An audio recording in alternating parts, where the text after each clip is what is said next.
প্রিয় শিক্ষার্থীরা, আজকে যারা অনলাইন ক্লাসে আমার সাথে আছো, তোমাদের সবাইকে ঋতুরাজ বসন্তের বাসন্তী শুভেচ্ছা এবং আশা করছি তোমরা সবাই পরিবারের সাথে নিরাপদে আছো, সুস্থ আছো এবং বাংলাদেশ সরকার নির্দেশিত স্বাস্থ্যবিধি মেনে চলছো এবং তোমাদের উপর অর্পিত যে প্রধান দায়িত্ব অধ্যয়ন সেটা নিয়মিতভাবে চালিয়ে যাচ্ছ।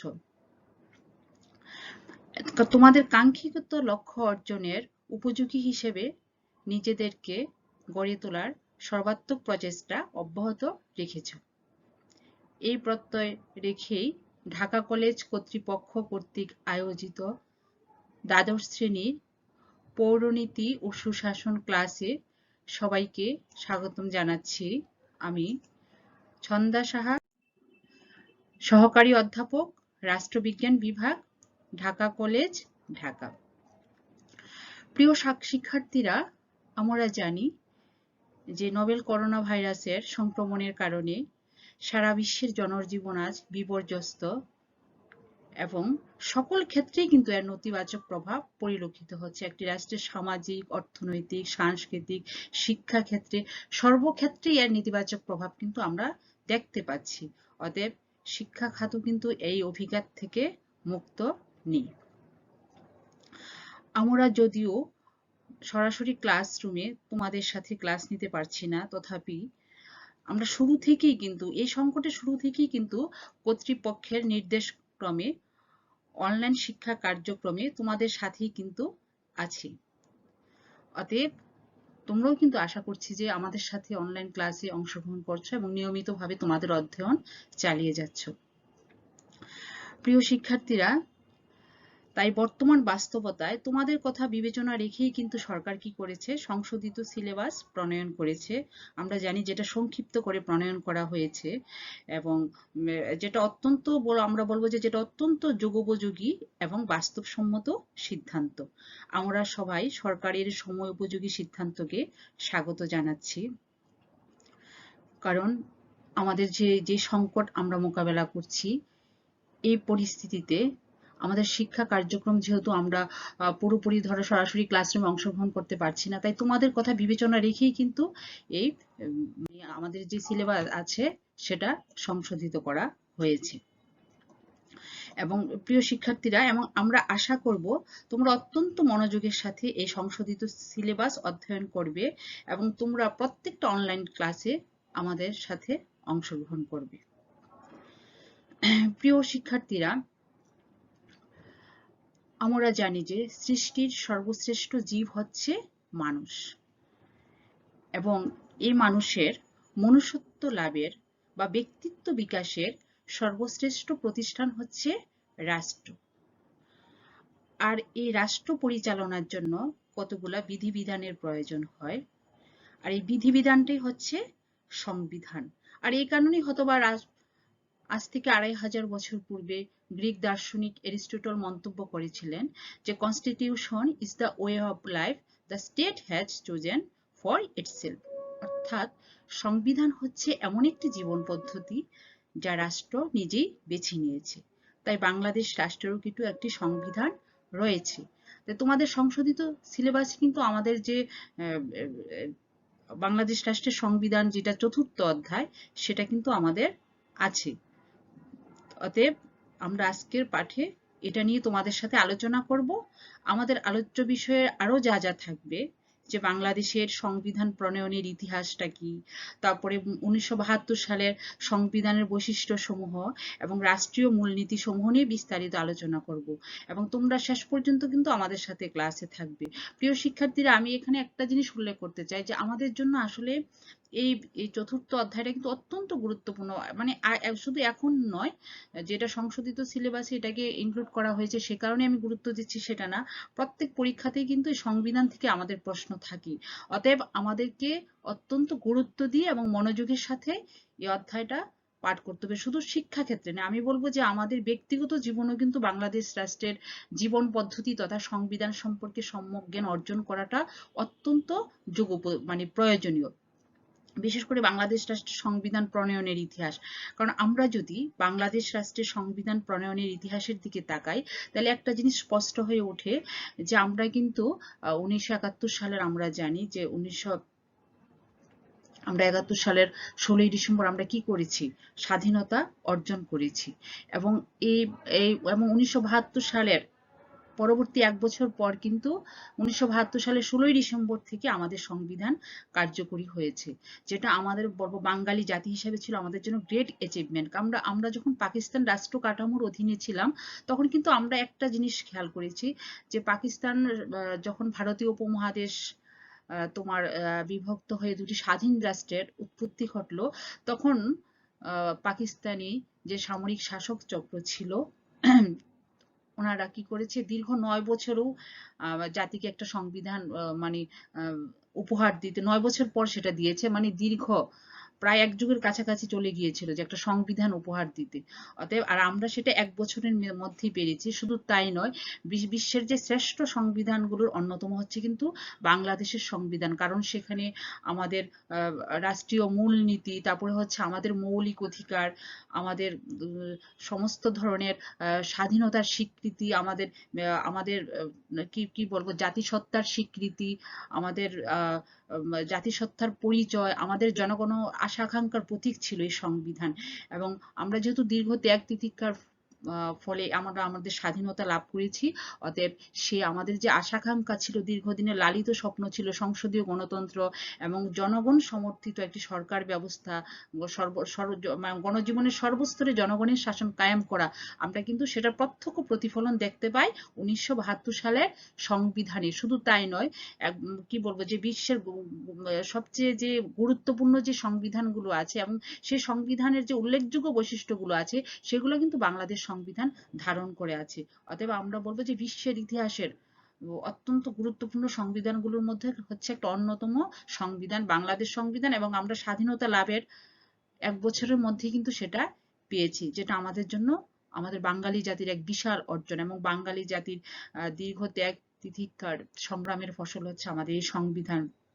এবং এই সংবিধান সম্পর্কে মন্তব্য করতে গিয়ে তাই জাতির জনক বঙ্গবন্ধু শেখ মুজিবুর রহমান একটা মন্তব্য করেছিলেন যে 1972 সালের সংবিধান হচ্ছে শহীদের রক্তে লিখিত এবং এই সংবিধানে বাঙালি জাতির আশা আকাঙ্ক্ষার প্রতিফলন ঘটেছে। সত্যি আমাদের সংবিধান আমাদের জনগণের আশা আকাঙ্ক্ষাকে ধারণ করেছে।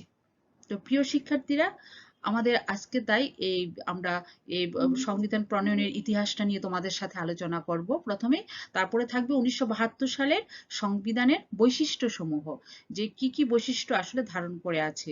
তারপরে আমরা আলোচনা করব রাষ্ট্রীয় মূলনীতি সমূহ। আমরা জানি প্রত্যেক রাষ্ট্রেরই কিন্তু কিছু মূলনীতি থাকে। মূলনীতি হচ্ছে রাষ্ট্রের আদর্শ, কি আদর্শের উপর ভিত্তি করে রাষ্ট্র পরিচালিত হবে, সেই দিক লক্ষ্য রেখেই কিন্তু সংবিধান প্রণেতাগণ কি করেছেন, বাংলাদেশ সংবিধানে রাষ্ট্রের মূলনীতি সংযোজিত করেছেন। তো আমরা সেই মূলনীতি সমূহ নিয়ে আলোচনা করব, যেটা বাঙালির দীর্ঘদিনের লালিত স্বপ্নের প্রতিফলন এই মূলনীতির মধ্যে ঘটেছে। এবং যখন আইন প্রণয়ন করা হয়, রাষ্ট্র পরিচালিত করা হয়, তখন কিন্তু এই মূলনীতির সাথে সামঞ্জস্য রক্ষা করেই কিন্তু সবকিছু করা হয়ে থাকে। তো প্রিয় শিক্ষার্থীরা, আমরা তাহলে প্রথমেই একটু জানবো যে আসলে সংবিধানটা কি, কারণ এটা প্রথমেই জানাটা প্রয়োজন। আসলে সংবিধান হচ্ছে একটি স্বাধীন সার্বভৌম রাষ্ট্রের সর্বোচ্চ আইন। এতে রাষ্ট্র পরিচালনার সার্বিক বিধিবিধান লিপিবদ্ধ থাকে এবং একটা জাতির সমগ্র জীবন পদ্ধতি এতে প্রতিফলিত হয়। তাই নয়, একটি রাষ্ট্রের কি বলা হয়, দর্পণ বলা হয়ে থাকে। কারণ দর্পণের দিকে তাকালে যেমন আমরা আমাদের প্রতিবিম্ব দেখতে পাই, তেমনি সংবিধানের দিকে তাকালেও আমরা বলতে পারি যে রাষ্ট্রটা একটি স্বৈরতান্ত্রিক না কল্যাণকামী রাষ্ট্র। প্রকৃতপক্ষে আসলে সংবিধান হচ্ছে কতগুলো লিখিত বা অলিখিত নীতিমালার সমষ্টি, যা অনুযায়ী একটা রাষ্ট্র পরিচালিত হয়। এখন আমরা বাংলাদেশ রাষ্ট্রের সংবিধান প্রণয়ন প্রক্রিয়াটা নিয়ে তোমাদের সাথে আলোচনা করব।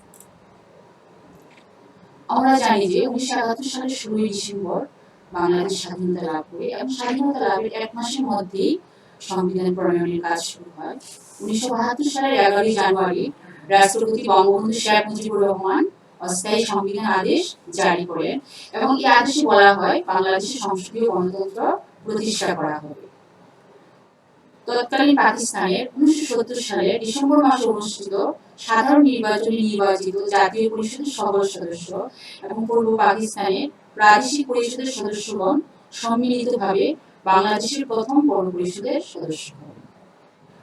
রাষ্ট্রপতি বঙ্গবন্ধু শেখ মুজিবুর রহমান 1972 সালের 23 মার্চ বাংলাদেশ গণপরিষদ আদেশ জারি করেন এবং তিনি ঘোষণা করেন যে এই আদেশ তৎকালীন পাকিস্তানের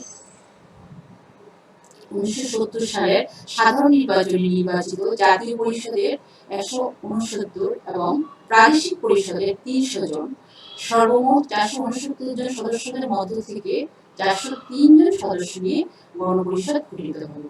এর মধ্যে 400 জন হচ্ছেন আওয়ামী লীগের সদস্য, আর বাকি একজন হচ্ছে নেফ মুজাফফর, আর 2 জন হচ্ছে স্বতন্ত্র সংসদ সদস্য। 1972 সালের 10 এপ্রিল গণপরিষদের প্রথম অধিবেশন বসে এবং অধিবেশনের প্রথম দিনেই গণপরিষদ সদস্য কর্তৃক স্পিকার নির্বাচিত হন শাহ আব্দুল, স্পিকার নির্বাচিত হন মোহাম্মদ উল্লাহ এবং দ্বিতীয় দিনে তৎকালীন আইনমন্ত্রী ডক্টর কামাল হোসেনের নেতৃত্বে 34 সদস্য বিশিষ্ট একটি খসড়া সংবিধান প্রণয়ন কমিটি গঠন করা হয়।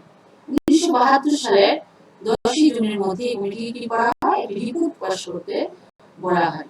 খসড়া সংবিধান প্রণয়ন কমিটির বৈঠক অনুষ্ঠিত হয় 1972 সালের 17 এপ্রিল এবং কমিটি বৈঠকে সিদ্ধান্ত হয় যে এই সংবিধানের উপর জনমত যাচাইয়ের ব্যবস্থা গ্রহণ করা হবে এবং কমিটির সদস্যগণ সর্বমোট 47টি বৈঠকে মিলিত হন এবং বিভিন্ন সংগঠন ব্যক্তির কাছ থেকে সুপারিশ আহ্বান করেন এবং তাদের আহ্বানের পরিপ্রেক্ষিতে 98টি সুপারিশ পাওয়া যায় এবং 10 জুন এগুলো বিচার বিশ্লেষণ করে 10 জুন কি করা হয়, সংবিধানের একটা প্রাথমিক খসড়া তৈরি করা হয়।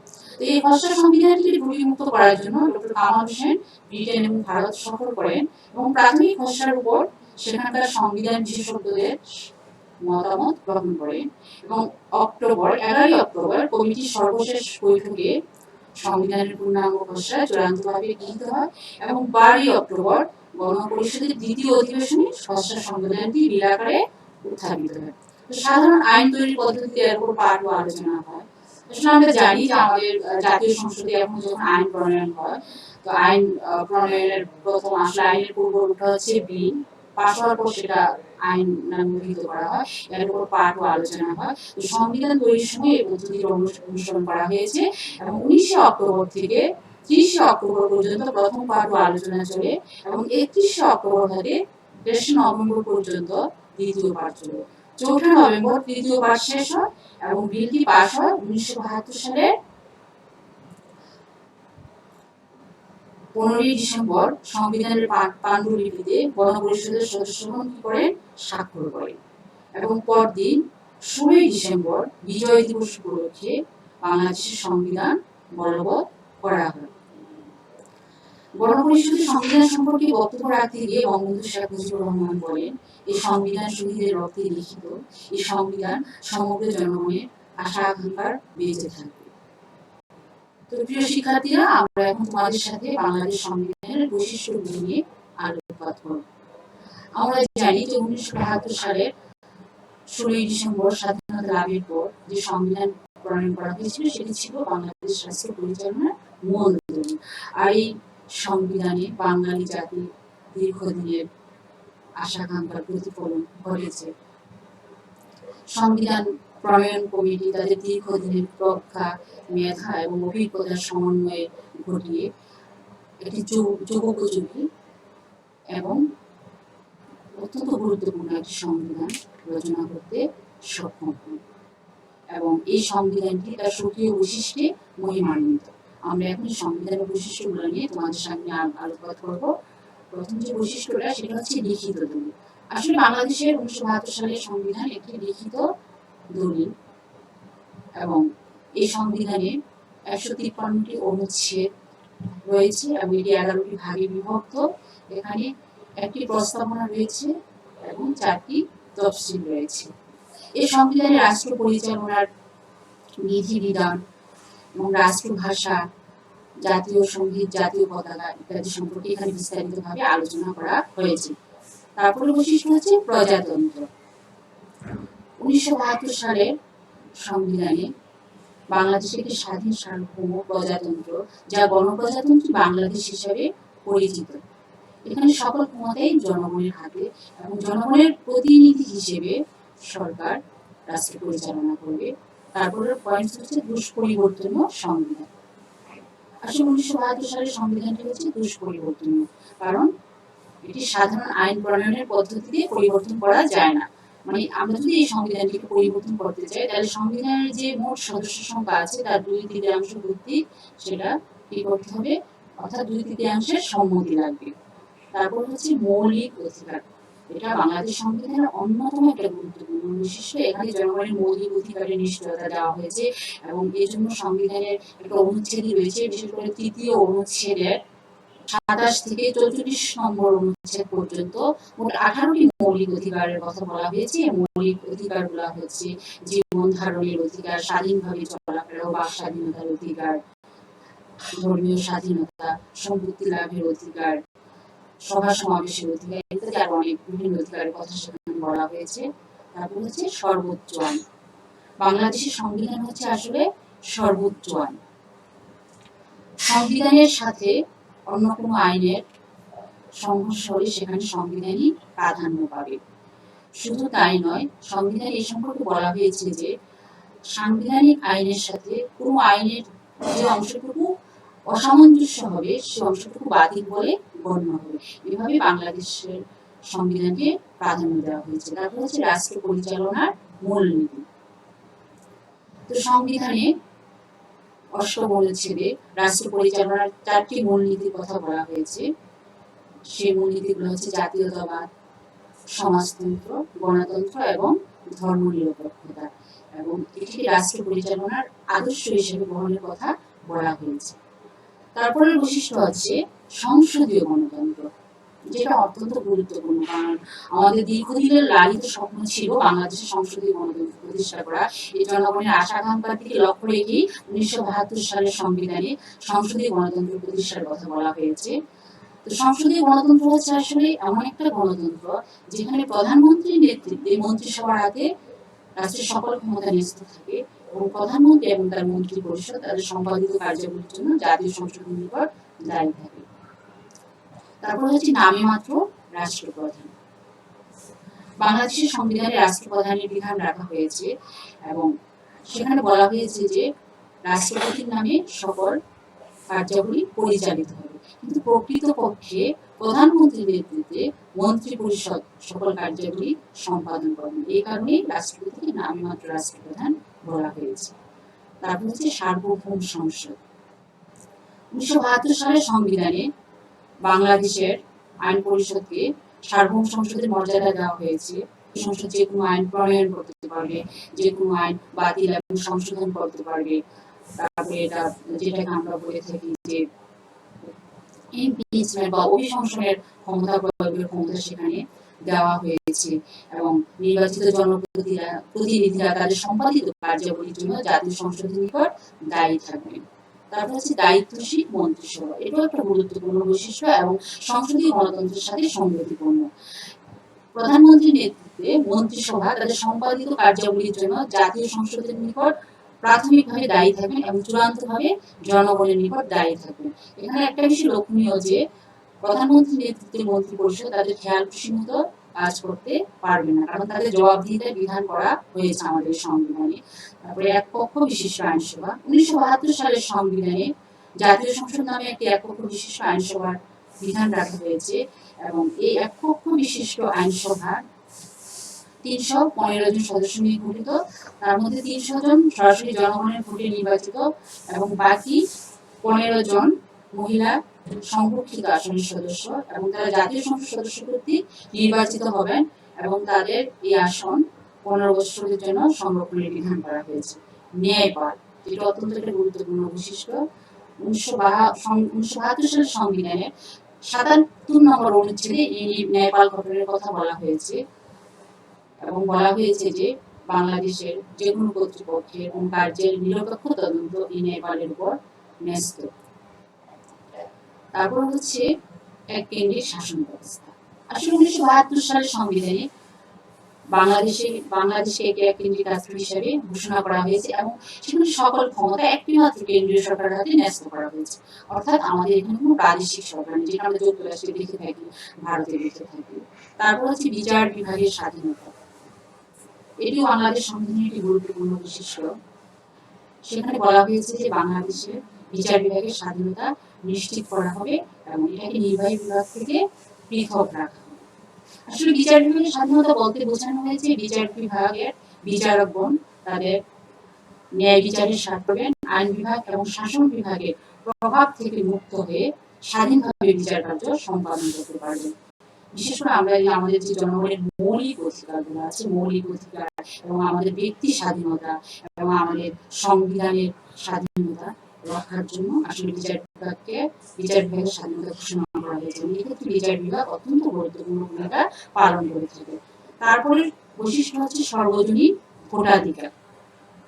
1972 সালের সংবিধানে বলা হয়েছে যে প্রাপ্তবয়স্ক সকল নাগরিক জাতি ধর্ম বর্ণ নির্বিশেষে প্রাপ্তবয়স্ক সকল নাগরিক কি করবে, এক ব্যক্তি এক ভোট নীতির ভিত্তিতে ভোটাধিকার প্রয়োগ করতে পারবে। তারপরের বৈশিষ্ট্য হচ্ছে প্রশাসনিক ট্রাইব্যুনাল, এটা একটা অন্যতম বৈশিষ্ট্য সংবিধানে। এবং প্রশাসনিক ট্রাইব্যুনালকে সাধারণ বিচার বিভাগ থেকে পৃথক করা হয়েছে এবং সরকারি কর্মকর্তাদের নিয়োগ, পদোন্নতি এবং তাদের সংক্রান্ত যে কোনো কাজ এই প্রশাসনিক ট্রাইব্যুনালের উপর কি করা হয়েছে, ন্যস্ত করা হয়েছে। তারপর হচ্ছে মালিকানা নীতি। বাংলাদেশ সংবিধানে 3 ধরনের মালিকানার কথা উল্লেখ করা হয়েছে, সেটা হচ্ছে রাষ্ট্রীয় মালিকানা, সমবায় মালিকানা আর হচ্ছে ব্যক্তি মালিকানা। তবে সমবায় এবং ব্যক্তি মালিকানা রাষ্ট্রীয় নিয়ন্ত্রণে পরিচালিত হয়। তারপর হচ্ছে অর্থনৈতিক ও সামাজিক ন্যায় বিচার। 1972 সালের সংবিধানে অর্থনৈতিক মুক্তি ও সামাজিক ন্যায় বিচারের কথা বলা হয়েছে। তারপরে হচ্ছে ধর্মীয় স্বাধীনতা, এটা অত্যন্ত গুরুত্বপূর্ণ। এখানে বলা হয়েছে ধর্মীয় স্বাধীনতার ক্ষেত্রে বলা হয়েছে যে রাষ্ট্র কোনো বিশেষ ধর্মকে প্রাধান্য দেবে না, সেখানে রাষ্ট্রের কাছে সব ধর্মের লোকই সমান এবং রাষ্ট্র সব ধর্মের সমান স্বাধীনতা সংরক্ষণ করবে। এখানে একটি বিষয় উল্লেখ্য যে যে কেউ তার ইচ্ছা মতো যে কোনো ধর্ম পালন করতে পারবে, প্রচার করতে পারবে, চর্চা করতে পারবে, এ ব্যাপারে কেউ কাউকে বাধা দিতে পারবে না। এটা আমাদের সংবিধানের একটা অন্যতম বৈশিষ্ট্য। সংসদ সদস্য পদ নিয়ন্ত্রণ। 1972 সালে সংসদ সদস্য পদ নিয়ন্ত্রণের ব্যবস্থা রাখা হয়েছে। এটার অর্থ হচ্ছে কোন সংসদ সদস্য যে দল থেকে নির্বাচিত হন জাতীয় সে দলের বিপক্ষে ভোট দিতে পারবেন না। এখন যদি কেউ ভোট দিয়ে থাকেন তাহলে তার সংসদ সদস্য পদ বাতিল হয়ে যাবে। এটা অত্যন্ত গুরুত্বপূর্ণ বিধান, বিশেষ করে দলীয় শৃঙ্খলা রক্ষা এবং গণতন্ত্রকে সুসংহত করার জন্য অনেকে এটাকে একটা গুরুত্বপূর্ণ বৈশিষ্ট্য হিসেবে আখ্যায়িত করে থাকেন। তারপর হচ্ছে সংবিধান সংশোধন। আসলে একটি উত্তম সংবিধানের বৈশিষ্ট্য হচ্ছে সংবিধান সংশোধন। সেই বিধানও আমাদের 1972 সালের সংবিধানে রাখা হয়েছিল, কারণ যুগের সাথে তাল মিলিয়ে চলতে হলে সংবিধানের সংশোধন অবশ্যই প্রয়োজন। দেখা যায় যে সেই শুরু থেকে এই পর্যন্ত অনেকবার আমাদের সংবিধান সময়ের প্রেক্ষাপটে সংশোধন করা হয়েছে। তো সুপ্রিয় শিক্ষার্থী, এই ছিল বাংলাদেশের 1972 সালের মূল সংবিধানের বৈশিষ্ট্য সমূহ। এখান থেকে একটা বিষয় সুস্পষ্ট হয়ে উঠেছে যে এই সংবিধানই আসলে বাংলাদেশের জনগণের দীর্ঘদিনের লালিত স্বপ্নের বাস্তবায়ন ঘটেছে। শুধু তাই নয়, একটি উত্তম সংবিধানের যে বৈশিষ্ট্য সমূহ আমরা দেখতে পাচ্ছি যে বাংলাদেশের 1972 সালের সংবিধান সে সকল বৈশিষ্ট্যকেই ধারণ করে আছে। আসলে এই সংবিধানের অন্যতম উদ্দেশ্য ছিল বাংলাদেশে গণতন্ত্র, ধর্মনিরপেক্ষতা এবং একটি শোষণ মুক্ত সমাজ ব্যবস্থা কায়েম করা। সেটার প্রতিফলন ঘটেছে। যদিও বিভিন্ন সময়ে এই সংবিধানের পরিবর্তন সংযোজন করা হয়েছে, কিন্তু পঞ্চদশ সংশোধনীর মাধ্যমে আবার প্রায় মূল সংবিধানের সকল বৈশিষ্ট্য সেখানে ফিরিয়ে আনা হয়েছে। তো আমরা পরিশেষে এটাই বলবো যে আসলে 1972 সালে 16 ডিসেম্বর যে সংবিধানটি কার্যকর করা হয়েছে সেই সংবিধানটি ছিল বাংলাদেশে আপামর জনসাধারণের দীর্ঘদিনের লালিত স্বপ্নের বাস্তবায়ন। তো সুপ্রিয় শিক্ষার্থীরা, আমরা এই পর্যায়ে বাংলাদেশ সংবিধানের রাষ্ট্রীয় মূলনীতি সমূহ নিয়ে তোমাদের সাথে একটি আলোচনা করব। আসলে আমাদের এই সংবিধানে রাষ্ট্র পরিচালনার মূলনীতি সমূহ ঘোষণা করা হয়েছে, যেটা একটা অত্যন্ত গুরুত্বপূর্ণ বিধান।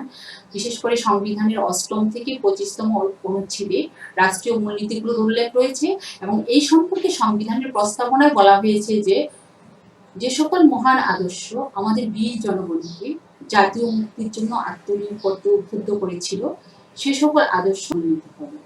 তো সেই মূলনীতিগুলোর প্রথমেই হচ্ছে জাতীয়তাবাদ।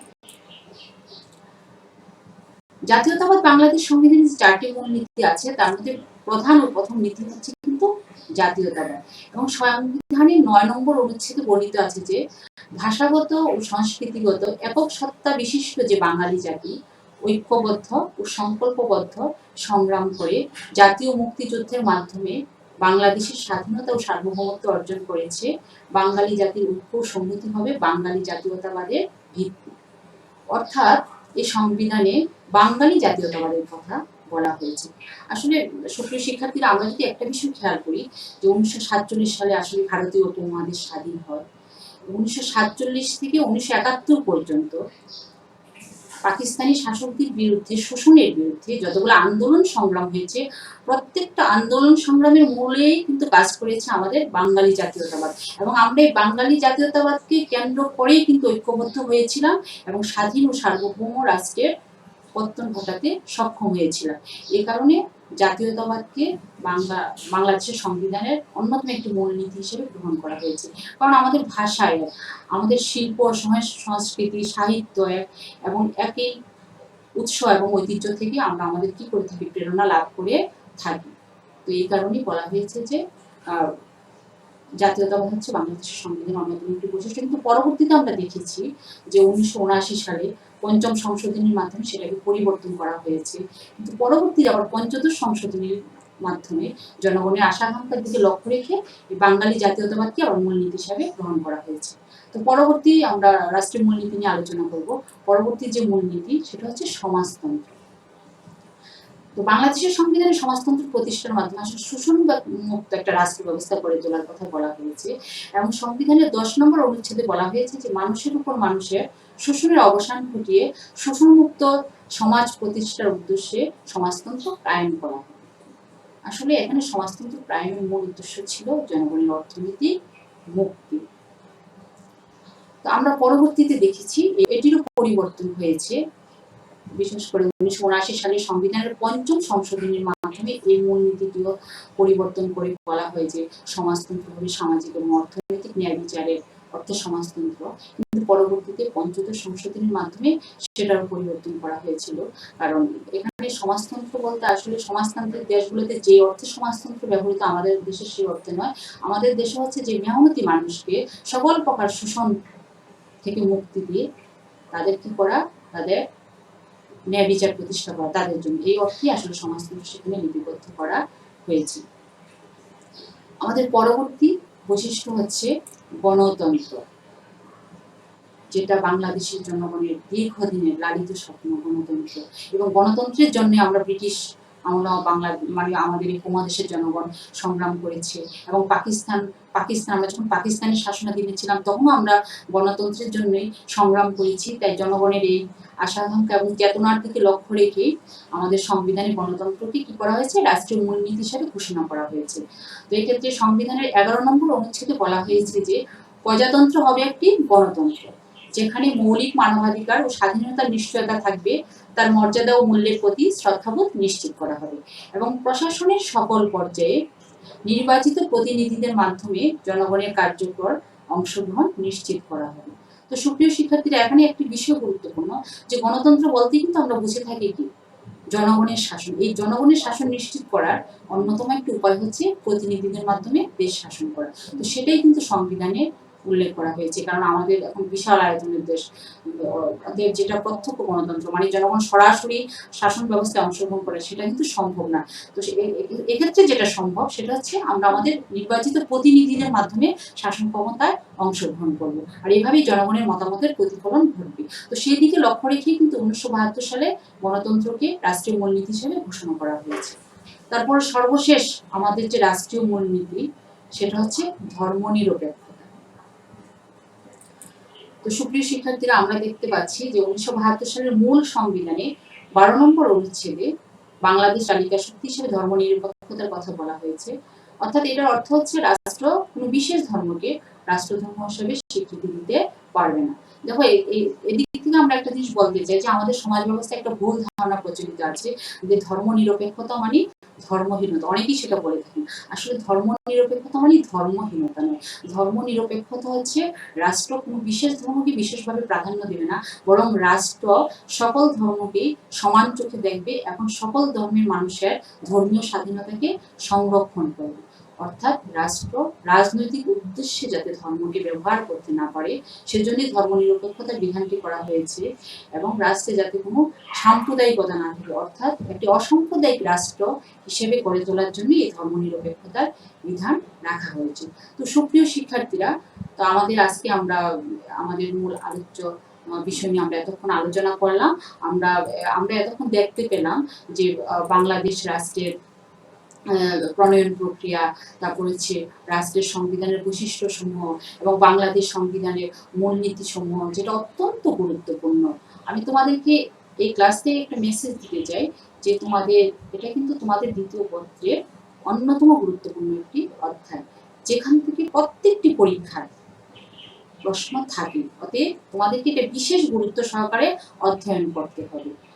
আমি বলবো শুধু পরীক্ষায় পাশের জন্যই নয়, একজন সচেতন নাগরিক হিসেবে বাংলাদেশের সংবিধানকে জানার জন্য আমাদের এটা অবশ্যই অধ্যয়ন করা উচিত। তোমরা এক্ষেত্রে যেটা করতে পারো, যেমন A.K.M. সিদ্দিক গণপ্রজাতন্ত্রী বাংলাদেশের সংবিধানের একটা বই লিখেছেন। তোমরা সেটা সংগ্রহ করে তোমাদের জ্ঞান ভান্ডারকে সমৃদ্ধ করার জন্য অবশ্যই সেটা অধ্যয়ন করবে, যার ফলে তোমরা আরো বেশি অভিজ্ঞতা লাভ করবে।